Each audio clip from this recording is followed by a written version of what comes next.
Hey, Nelson here. I'm here at the National Astronomical Observatories here at the Chinese Academy of Sciences, and I have this special opportunity to go into this special room that they call the secret room and talk about solar eclipses, because this year we've got an awesome, amazing solar eclipse that's going to be covering all over the United States, specifically in that narrow strip region where we're going to have the total.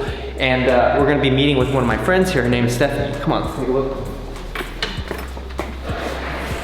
Hey. Hi. How's it going? Good. Good to see you. Hi. So, I'm here with Stephanie. I met her along the ways while chasing solar eclipses back in, when was it, 2015? 15, yeah. Yeah, we met in Svalbard in the north, near the North Pole. So anyway, Stephanie's here and we're gonna talk about solar eclipses today because we've got this awesome eclipse coming up, and I've got so many questions that people keep asking me about the eclipse that I wanted to make this video series to answer that for you guys. So I'm here sitting down at this awesome secret room, and I've got these awesome models here. One of which is like the moon. This is really neat little model that they have.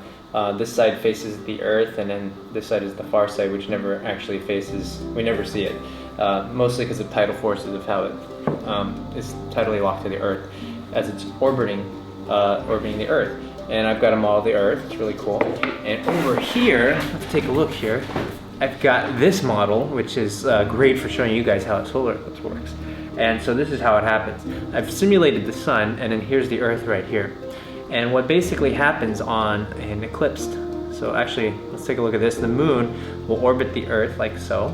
And every now and then, when the moon is on its new moon phase, that means it's between the Earth and the sun, it'll cast a shadow on the Earth like that. Okay, so it'll cast that shadow.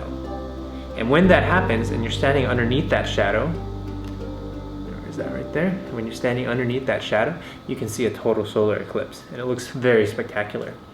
On the flip side though, when the moon is on the other side, as it orbits around the dark side of the Earth will cast a shadow on the moon. And when that happens, you get a lunar eclipse. This happens actually not every month because the moon and the Earth are actually on an incline. And it's an incline at about 5 degrees. And I can show you, let me put this aside here, with this little ball here. So you can see sometimes the ball is a little higher, and if it goes above the Earth like this on its orbit, it'll miss that and it won't cast a shadow. Sometimes it's below as well, and it won't cast that shadow as well. Same thing on the other side when it's full moon phase. It'll be above or it'll be below. And so when that happens, you don't get the eclipse. So it only happens twice a year. And that happens because, you know, if you can imagine this line being the line between the Earth and the sun, the moon's line is actually at a slight incline like this. And that's how solar eclipse happens. Then you also get other types of eclipses, such as on the total side, you may get when the moon is actually further away from the Earth, because it's on an elliptical orbit, so sometimes it's farther.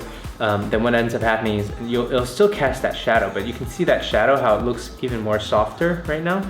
And when that happens, you get a annular solar eclipse. That's when the moon doesn't fully block out the sun.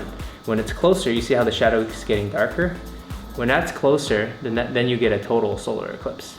I hope you guys can like and subscribe to my channel, and please enjoy more awesome pictures of this eclipse. Yeah.